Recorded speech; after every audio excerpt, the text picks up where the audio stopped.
Alright guys, so la ngikhulume nge-time frame alignment. Time frame alignment kule video edlulile part 2 about candlesticks. So la ku time frame alignment. So kuthiwe i-daily time frame ichazwa kahle yi-1 hour time frame. Right? So kusho ukuthi uma unekhandlela elilodwa le-daily time frame ukuze ubone kahle ukuthi kwenzakalani kumele ukuthi u-right wakho achazwe yi-1 hour time frame. Kusho ukuthini lokho? Ngiqonda ukuthi i-price yentengo emakethe ihamba isuka ku left iya ku right noma isuka kwesobunxele iya kwesokudla. So okusho ukuthi uma ku left wami ithi ngibe kanje, uma ku left wami nginento ethi ngine high, yabona lo u-high wami ngizobeka la so kanje ku left wami, uma ngino high shooting ngizobe nginani ngine resistance, right? And then uma ngino low wami ngizobe nginani ngine support, yabona lonto le. So vice versa ke kuyokuthi i-trend yemarket ihamba kanjani. So awekho ama video engikhuluma ko nge-trend, but okwamanje ngifuna nje just ubambe lento engikutshelayo ukuthi okay, so sine boundary la ku high, sine boundary la ku low, sinomngcele ku low, sinomngcele ku high. So i-price yethu izosuka from ku left ihamba iya kubani ku right.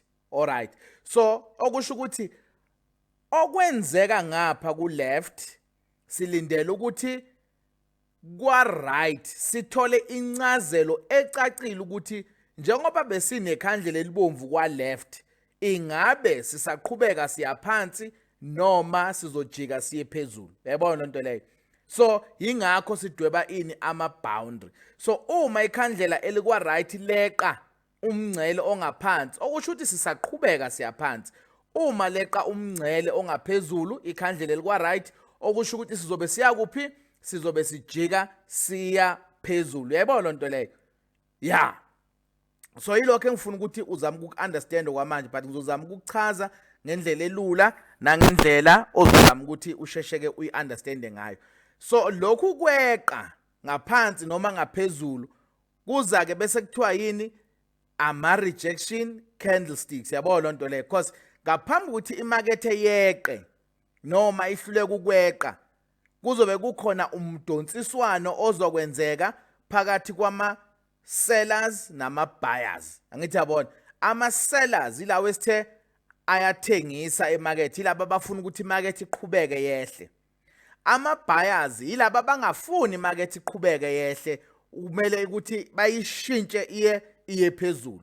Kungani sithi imarket iyehla? Ingoba ikhandlela elikwa left linjani? Li red. Uyayibona lonto leyo. Kanti uma ngisusa ikhandlela lami eli green ngiza ngizolibeka ngapha kwa left, sengizothini imarket yami injani? Iya phezulu. Uyayibona lonto leyo. Imarket yami iya phezulu. So ikhandlela elikwa left ilona elikunikeza ini? I-direction. Bese wena kwa right uzama ukuthola ukuthi sizoweqa umngcele noma umngcele asizukuweqa. Uyabona? Alright, ithi ngibuyisele ikhandlela lami ke leli endaweni ebekade likuyona. Ngithi yabona guys, sengilibuyiseleke ku sharp, okay?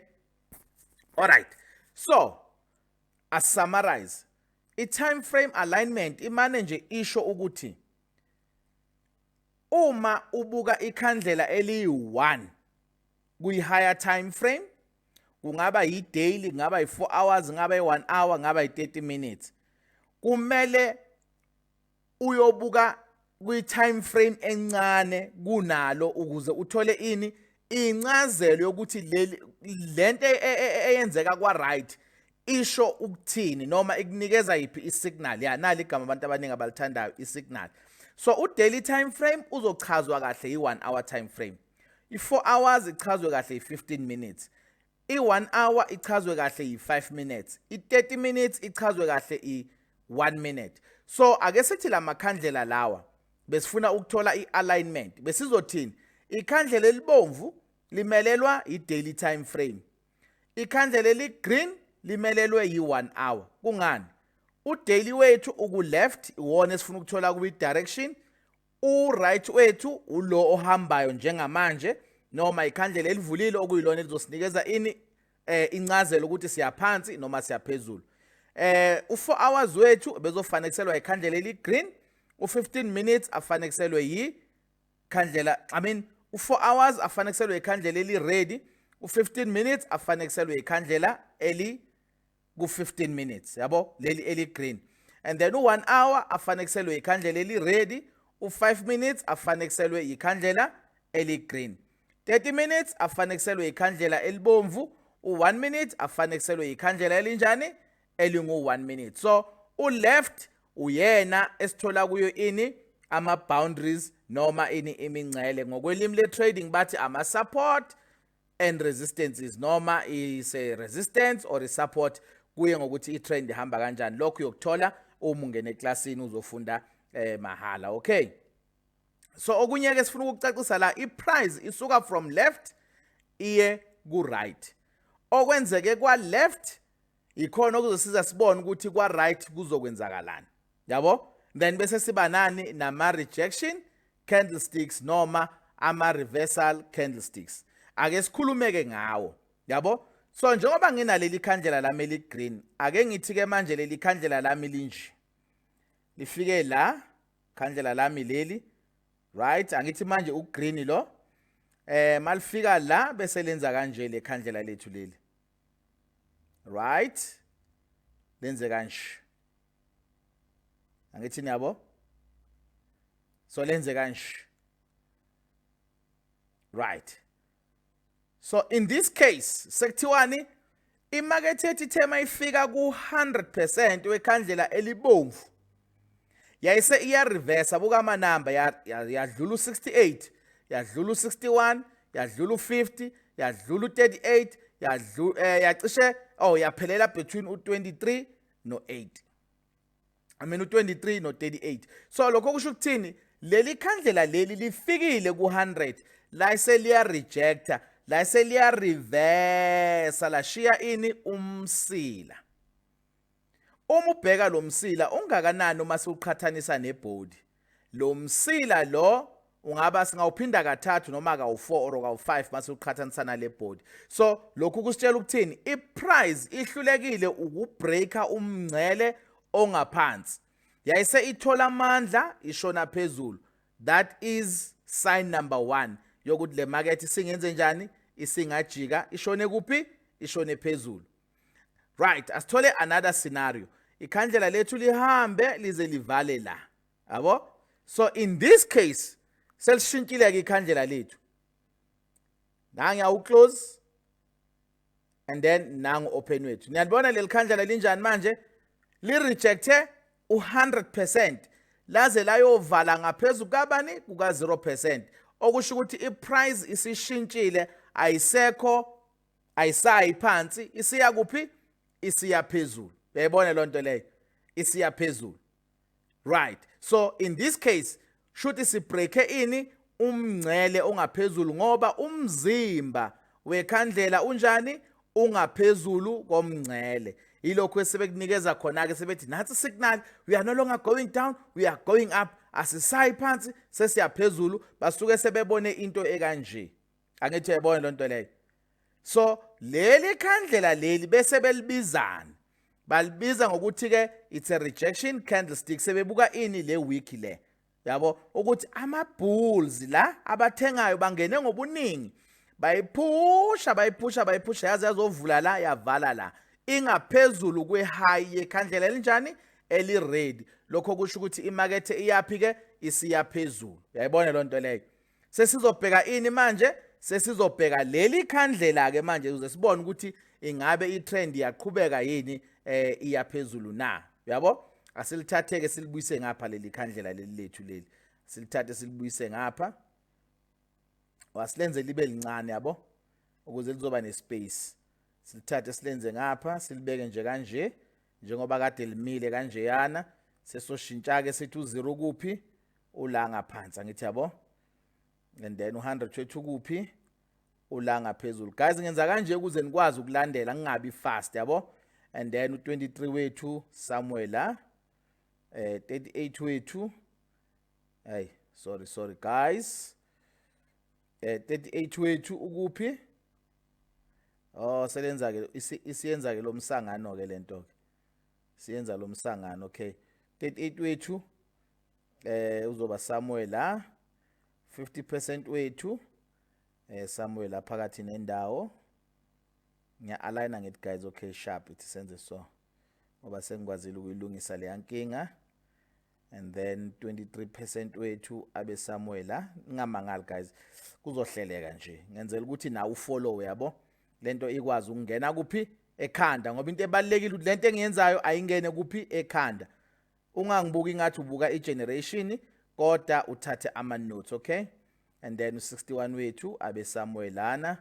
And then u78 wethu mhlambe abe somewhere la. Angithi yabo. So manje sesinani sesinekhandlela lethu eli green okuyilona elivale ngaphezulu kwani go high waleli khandlela le angithi. So right. Senze kanjena ke. Cha ukuthi sekuhleleke kangconywana ke manje yabo. Then livalile ke lekhandlela lethu, right? So uopen wethu nangu la. Uclose wethu nangu la. Angithi yabo. So njengoba uclose wethu elana nakhona ke manje sesinani sesinomngcele la. And then sesinomngcele la. Yabo? Right. Then asithi ke leli khandlela ke leli liyavula ke manje. Leli ready leli. Liyavula. Okay, sharp. Liyavula. Yabo? Mhlambe let's say livula somewhere la. Livula somewhere la phezulu. Angithi belivaleli lapha phezulu. Okay, ke sithi ke liyavula. Liphelela la. Angithi yabo? So manje sinobani? Sino high la ku 100 wethu yabo. Sino high la ku 100 wethu yabo. And then lana sibe nobani? Lana sibe no open. Phezulu lana. Lana sibe nobani? Sibe no close yabo. And then sibe no high wethu simbeke la lo high lo. Angithi yabo? Sibe no high la. So in this case kwenzakalani guys? In this case kwenzakalani? Yabo ukuthi into enzakalayo lona ukwazile ukutrade above leli khandlela leli yabo? Ngoba nanku umsila ungaphezulu kodwa wavala ngaphansi kuka high waleli khandlela yathi yabo? Wavala ngaphansi kuka high waleli khandlela leli. Yayibona lo nto leyo. So that means imakethe yethu la kune potential ukuthi ngenze njani? Isinga rejecta ibuyele kuphi? Ibuyele phansi. Yayibona lo nto leyo. So in cases like that uthola ukuthi imakethe iyavula njengoba ivula nje futhi sesithola ikhandlela elibomvu liza la. Thingisuselo lo. Yabo? Khandlela lethu elibomvu liyavula liza somewhere la. Angithi yabo? Liza somewhere la. Angithi yabona ke manje. So njengoba sinaleli khandlela lethu elibomvu laphana elikwazile ukuthi livule lize lizobreaka ini umngcele ongaphansi. Lokho sebeyakubiza ngokuthi yini? It's a signal yokuthi imarket izokwenza njani? Isizojika ishone phansi. Bayibone kanjani? Bayibone ngokuthi imarket yethu izile phezulu kodwa yangakwazi ukunqamula lo mngcele. Shuthi ngathini? Umzimba walomngcele, waleli khandlela leli awuzange ume kanje. And then ikhala yakhona ayizange ibe njani? Ibe green. Because ukube besisaqhubeka netrend bekumele sibone ikhandlela lethu eli green still livala kuphi? Livala ngaphezulu kwe high yaleli khandlela, then siyazi ukuthi imakethe izoqhubeka iye kuphi? Iye phezulu. Yabo? But ikhandlela lethu livala kuphi? Ngaphansi kwale mngcele o green. And then liba njani? Liba red. Liba red. So lokho kusho ukuthini? Imakethe yenze njani? I rejectile ini iposition leyana yokuqhubeka iye phezulu, then yasenze njani imarket yethu yasiya kuphi yase iza phansi. Angithi yabona? So le khandlela lethu leli livale ngaphansi kwalomngcele. Okay, lo wala yabo. So ngicela lokhu ngifaka guys type lokhu, it's time consuming. So now siyazi ukuthi high open and then close low. Angithi yabo lonto leyo singaphansi kwekhandlela enjani eli green. Lokho kusho ukuthi iprice yenze njani manje isi break below 100% ebese unikezwe ikhandlela eli green ngamakhandlela awu2, then sikwazile ukubreaka siye phansi sase sishona kuphi sashona phansi saba yini saba ikhandlela elinjani eli red. Angithi yabona? So esikhathini esiningi ke ama trader amaningi ayawathanda amakhandlela ame kanje yabo, ayawathanda amakhandlela lawa anemsila emide ngoba umsila iwona osukwaqinisekisa ukuthi le price izoqhubeka ishone phansi. Yilawe siwabiza uthini ama rejection candlesticks noma ini i-reversal candlestick. Shuthi si trade above the high kodwa sase siyovala below i-opening price yaleli khandlela. Njoba sivala below opening price yaleli khandlela okusho khona ukuthi i-potential yokuthi i-price iye phansi inkulu. Sikubona kanjani lokho? Sikala umzimba noma nje ubuka ngamehlo uyabona ukuthi lokhu uma ngakuphinda phinda la mhlambe ngakuphinda phinda ka4 or ka5 ukuthi ukwazi ukuthi kunginikeze umzimba ophelele ozolingana nalo yamsila. So umzimba mncane umsila mude, lokho kusho ukuthi iprice laba bathengisayo bangene ngobuningi la bayiphusha iprice yeza la phansi yaze yafika yavala ngaphansi kwale opening price. Lokho kusho ukuthi sesingakwazi ukubona ini ukuthi iprice ya reject. Njengoba uyibona leli khandlela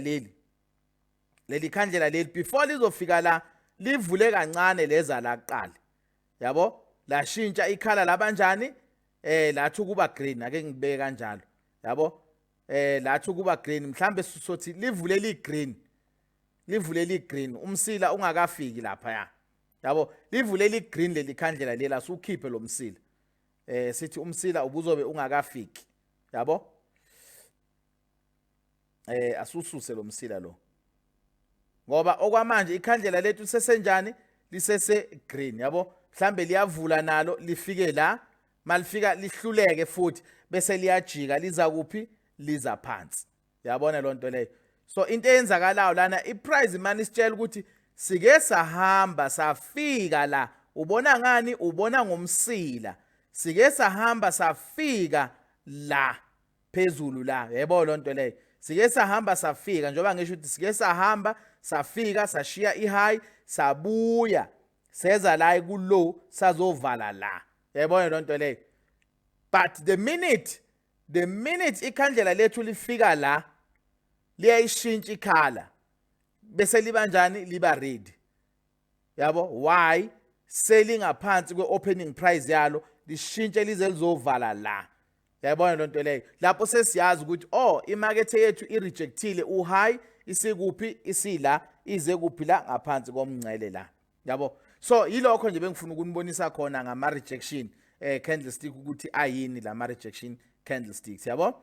So guys, okuningi nizokuthola eklasini uma niza nizofunda kuphi mahala eklasini. So ngiyakwazi ukuthi nginikeze more information la sichaza khona ngamakhandlela. Kodwa nje mhlambe into engingayenza okwamanje nginganenzela ivideo la sikhuluma khona ngama reversal candlesticks siwabona kuphi nini kanjani, yabona lonto leyo. Kodwa nje umgomo omkhulu guys ukukhumbula ukuthi ikhandlela nekhandlela lu 100%. Ikhandlela nekhandlela lu 100%. Njengoba ikhandlela lu 100% okusho ukuthi once sivala below u0 suke sishintsha ini i-character yekhandlela, asisekho green anymore sesi red. Once sivala above u100 okusho ukuthi siqhubeka nani, siqhubeka netrend esuke siyibone kuphi ekhandleleni lethu la kwa left. Ngisho ukuthini mangisho kanjalo? Uma ikhandlela lethu la kwa left li green, mina bese ngivala above 100 okusho ukuthi ngiqhubeka netrend egreen. Uma ikhandlela lami li green bese ngivala below u0 okusho ukuthi ngiqhubeka netrend enjani, ngishintsha itrend egreen ngingena kuyitrend ered. Uyayibona lonto leyo. So uma ikhandlela lami la kwa left li red bese ngivala ngaphansi kuka 100 okusho ukuthi ngiqhubeka netrend ered. Uma ngivala ngaphezulu kuka 100 I mean kuka 0% okusho ukuthi ngiyayishintsha i-character ered, ngizoqala manje i-character enjani egreen. Angithi niyayizwa lonto leyo. So guys, le is just an introduction. Okuningi nizokuthola eklasini uma niza nizofunda mahala. Ngiyabonga guys.